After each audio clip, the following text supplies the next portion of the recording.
Gold, trusted gold buyers. మీరు తాకట్టు పెట్టిన బంగారాన్ని విడిపించి ఈ రోజు ఉన్న మార్కెట్ ధరకు కొనబడను. ఆ సినిమాకి ఫస్ట్ షో కాక ముందు నుంచే నెగిటివ్ రివ్యూస్ స్టార్ట్ చేశారు, వాంటెడ్గా. అవును, అది ఇప్పుడు కాదు. ఇప్పుడు మీరు టాక్సీ వాళ్ళ సినిమా తెలిస్తే, టాక్సీ వాళ్ళ సినిమా మొత్తం లీక్ అయింది. సినిమా రిలీజ్ కంటే 1 నైట్ 2 నైట్స్ ముందు సినిమా మొత్తం యూట్యూబ్లో వచ్చింది, చాలా మంది చూసిండ్రు. నాకు ఇప్పటికి గుర్తుంది, విజయ్ ఆ పాత ఇంట్లో ఫ్లాట్లు ఉన్నాడు, అది తెలిసి హీ వాజ్ లిటరలీ క్రైమ్. ఇంత హార్డ్ వర్క్ చేసినా ఇప్పుడు ఎట్లా సినిమా అది ఇది ఏడ్చేసారా?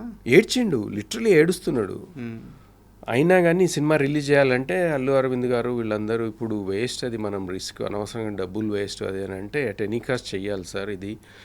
ఎందుకంటే సినిమాలో ఏదో ఉంది, యూట్యూబ్లో చూసిన వాళ్ళు కొన్ని వేల మందో 1,00,000 మంది ఉన్నా కానీ మిగతా వాళ్ళకి ఛాన్స్ మనం ఎందుకు ఇవ్వకూడదు, మనం చేద్దామని విజయ్ ఎంబడిపడి, విజయ్ ఎస్కేఎన్ ప్రొడ్యూసర్ ఎస్కేఎన్ గారు అల్లు అరవింద్ గారు ప్రజెన్స్లో చేసిన వాళ్ళని కన్విన్స్ చేసి రిలీజ్ చేయించుకున్నాడు. అది ఇంకే హీరో ఉన్నా కానీ అంత పెద్ద ప్రొడ్యూసర్ చెప్తున్నారు అంటే రూమ్లో డోర్ వేసుకొని ఏడ్చుకుంటూ అయ్యేది. కానీ వాడు చేసినందుకు వాడి ఫైటే again he fought for it. Release చేసుకున్నందుకు అది 100 crores 40 crores ఏమో కలెక్ట్ చేసి పెద్ద హిట్ అయింది. అది మళ్ళీ విజయ్ అంటే he's creating his own opportunities. మరి అది ఎందుకు అప్రిషియేట్ చేయరు వాళ్ళు? ఇప్పుడు నెగిటివ్గా కామెంట్ చేసి ప్రతి దగ్గర విజయ్కి ఎవరో వచ్చి ఏం చేయట్లేదు. ప్రతి దగ్గర he's creating his own opportunities. పెళ్లి చూపులు అన్నది హీ క్రియేటెడ్ హిమ్సెల్ఫ్. ఇప్పుడు టాక్సీ వాళ్ళని రిలీజే కాకుండా మొత్తం యూట్యూబ్లో వచ్చిన సినిమాని రిలీజ్ చేయించుకోగలిగిండు అన్నది విజయ్ ఆపర్చునిటీగా క్రియేట్ చేసుకున్నాడు. మరి ఇవన్నీ చూడకుండా ఎంతసేపు యాటిట్యూడ్, వీడికి అరగెన్స్ అని ఎందుకు అనాలి? కొంచెం ఛాన్స్ ఇవ్వచ్చు కదా. బయట రోడ్ ఇంత కష్టపడి సక్సెస్ అయ్యిండు అంటే అందరికీ అసలు ఒక ఇన్స్పైరింగ్ స్టోరీ అది. ఎవరైనా చేయగలరు అన్న ఒక నమ్మకాన్ని తీసుకొచ్చిండు విజయ్. జనరేషన్కి ఒకరు వస్తారు సార్. ఎగ్జాక్ట్లీ. ఎందుకంటే ఇప్పుడు అంటే నేను ఎవరి మీద కామెంట్ చేయలేదు, కానీ విజయ్కి బ్యాక్గ్రౌండ్ అయితే ఏం లేదు కదా. ఏ బ్యాక్గ్రౌండ్ లేకుండా బయట నుంచి వచ్చి సినిమా ఇండస్ట్రీలో నిలదొక్కుని సక్సెస్ఫుల్లో ఒక మాస్ ఫాలోయింగ్ క్రియేట్ చేసుకోగలిగిందంటే అది ఎంతోమందికి ఇన్స్పిరేషన్ కావాలి. అరే మనం కూడా చేయగలము, మన మీద మనకు నమ్మకం ఉండి కరెక్ట్ ఆపర్చునిటీ మనం క్రియేట్ చేసుకోగలిగితే తప్పకుండా ఎవరైనా సక్సెస్ కాగలుగుతారు అన్నది విజయ్ ప్రూవ్ చేసిండు. దీనికి కాస్త ఎక్స్టెన్షన్ నా సమాధానం కూడా చెప్పి నెక్స్ట్ క్వశ్చన్కి వెళ్తాను. యాక్చువల్గా చాలామంది కోరిక ఏంటంటే మా నాన్న సాధించలేకపోయింది, నేను సాధించాలి. అవును, మా నాన్న ఇది చేయాలనుకున్నట్టు ఒక బిడ్డకు అంతకంటే ఏం కావాలి సార్? నాన్న కోరికని ఫుల్ఫిల్ చేయాలి. నాన్న ఇల్లు కట్టాలనుకున్నాడు, కట్టలేకపోయాడు. ఇల్లు కట్టి నాన్నకి చూపిస్తే పుట్టినందుకు అంతకంటే ఇంకేం లేదు. నాన్న ఒకటి కొనాలనుకున్నాడు, కొనలేకపోయాడు. మనం అది కొని నాన్నకి ఇస్తే అంతకంటే ఇంకోటి ఏం లేదు. విజయ్ గారి నాన్నగారు సినిమా ఇండస్ట్రీలో సెటిల్ అవ్వడానికి ఎంత ప్రయత్నించారో అందరికీ తెలుసు. ఆయన చేయని కష్టం లేదు. ఈరోజు విజయ్ దేవరకొండ గారు ఆయన కష్టంతో ఈ స్థాయికి చేరి ఒక స్టార్ హీరో రేంజ్కి చేరి ఇంతమంది ఫ్యాన్స్ని గెలుచుకున్నారు అంటే ఇంకా ఆ తండ్రికి ఆయన ఇచ్చిన గొప్ప సక్సెస్ అదే కదా, గొప్ప గిఫ్ట్ కదా. ప్రతి ఒక్క కొడుక్కి ఆయన ఇన్స్పిరేషన్ కదా. మన నాన్నకు కూడా మనం అలా చెయ్యాలి అని చెప్పేసి. సో ఆ యాంగిల్లో చూస్తే చాలా గొప్ప వ్యక్తిగా కనిపిస్తారు. అవును. ఇప్పుడు తండ్రి సాధించలేనిది మళ్ళీ అదే ఫీల్డ్లో. అవును, ఇప్పుడు మనం క్రికెట్లో ఓడిపోతే మళ్ళీ అదే గ్రౌండ్లో మళ్ళీ కొట్టి గెలిపించాలన్నది ఒకటి మనం అనుకుంటున్నాం. ఇంకా దెర్ ఈజ్ నో అదర్ వే.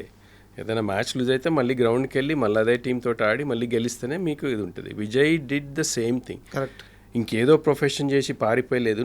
నాన్న మీరు ఇదే ప్రొఫెషన్లో సక్సెస్ కాలేకపోయిండ్రు కదా, నాకు కూడా ఇంట్రెస్ట్ ఉంది, లెట్ మీ ట్రై అన్నది ఫస్ట్ నుంచి. వాళ్ళు కూడా కేర్ఫుల్గానే ఉన్నారు, ఎందుకు అన్నట్టే అన్నారు ఇనిషియల్గా. కానీ మంచి వాడికి టాలెంట్ ఉంది, చూడ్డానికి చాలా బాగుంటాడు, ఎట్లాంటి ఉన్నప్పుడు ఒక ఆపర్చునిటీ ఎందుకు ఉండొద్దు అని ఒక టైం లైన్ పెట్టిండు వాళ్ళ నాన్న కూడా. నువ్వు ఒక 4 years టైం తీసుకో, 4 years ట్రై చేయి. ఆ 4 years లోపల నువ్వు కనుక బ్రేక్ చేయలేకపోతే you have to go and move something else. ఎందుకంటే నీ లైఫ్ కూడా ఇట్లా కష్టాలు ఉండడం నాకు ఇష్టం లేదన్నది వాడు ఆ 4 yearsలో చేయగలిగిండు. అది చేయగలిగిండు, అది చేసి చూపించిండు. మరి అది వాళ్ళ తండ్రికి వారు ఏదేది చేయలేకపోయినో అవన్నీ చేసి చూపించి ఒక గిఫ్ట్గా ఇస్తున్నాడు అన్నది ఆయనను చూసి, విజయ్ని చూసి ఎంత గర్వం కదా అది. అండ్ మళ్ళీ పెళ్లి విషయానికి వస్తే సార్, ఇది మీరు కరెక్ట్గా చెప్పాలి. చాలా మందికి ఈ డౌట్ ఉంది. కాంట్రవర్షియల్ కాదు, చాలా మందికి డౌట్, అసలు వీళ్ళిద్దరి మధ్య ప్రేమ మొదలైంది ఎక్కడ? గీతా గోవిందమా, డీర్ కామ్రేడా? ఈ ప్రేమ మొదలైంది ఎక్కడ అన్నది ఎట్లా చెప్పాలి, నాకు వాళ్ళు అయితే అది షేర్ చేయలేదు. కానీ నాకు అనుమానం డియర్ కామ్రేడ్ తర్వాతనే. డియర్ కామ్రేడ్ నుంచే స్టార్ట్ అయింది. డియర్ కామ్రేడ్ నేనే చేసిన కదా, మైత్రి వాళ్ళతో కలిసే చేసిన ఆ సినిమా. డియర్ కామ్రేడ్ నుంచే మొదలైందని నా అనుమానం. మేనల్ని గమనిస్తున్నారా మీరు? నేను చూస్తూనే ఉన్నా. కానీ అంటే విజయ్లో ఉన్నది ఒకటి ఏంటంటే, ఎంతమంది చెప్పినా వినడు. వినడు కాదు, ఎంతమంది చెప్పినా వింటాడు. డెసిషన్ మాత్రం ఆయనదే. ఓకే. ఇప్పుడు ఎంతోమంది మళ్ళీ సినిమా వాళ్ళనే సినిమాలు ఇది ఇప్పుడు ఇంట్లో కూడా కాన్వర్జేషన్స్ అవుతుంటాయి కదా, అవన్నీ వింటాడు. కానీ వాడికి నచ్చిందే చేస్తాడు. ఇంకా ఊరికే వద్దు వద్దు అని ఎవరైనా చేస్తే మాత్రం ఇరిటేట్ అవుతాడు.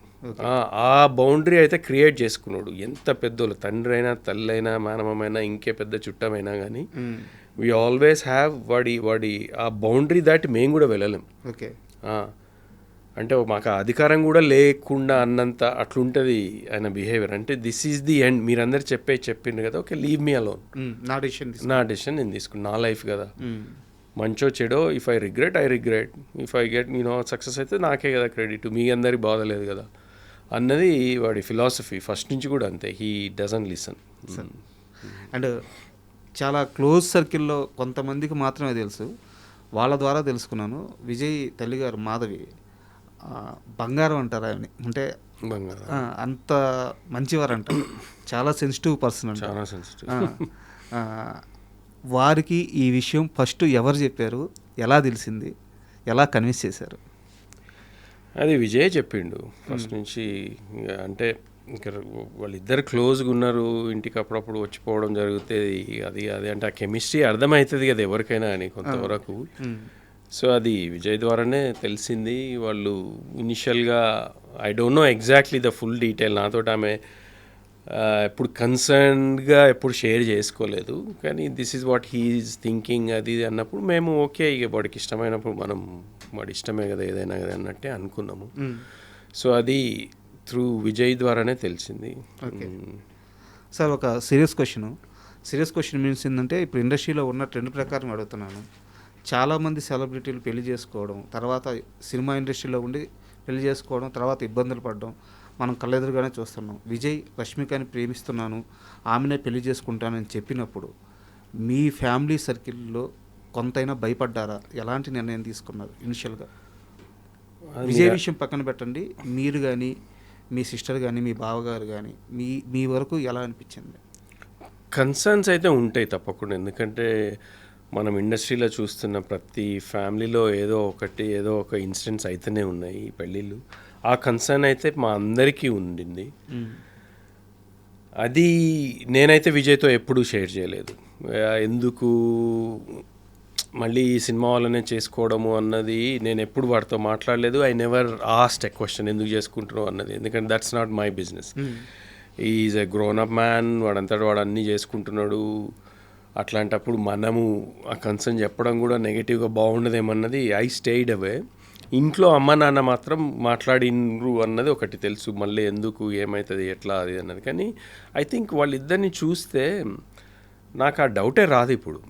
వాళ్ళు ఎంత హ్యాపీగా ఉన్నారు అంటే, మీరు పెళ్ళిలో చూసింటారు వాళ్ళిద్దరిది కాస్ట్యూమ్స్ కానీ ఆ గెటప్లో కానీ రష్మిక ఎనర్జీ చూసిన ఆమె అంటే సినిమా బ్లాక్ బస్టర్ హిట్ అయితే కూడా అంత సంతోషపడదు.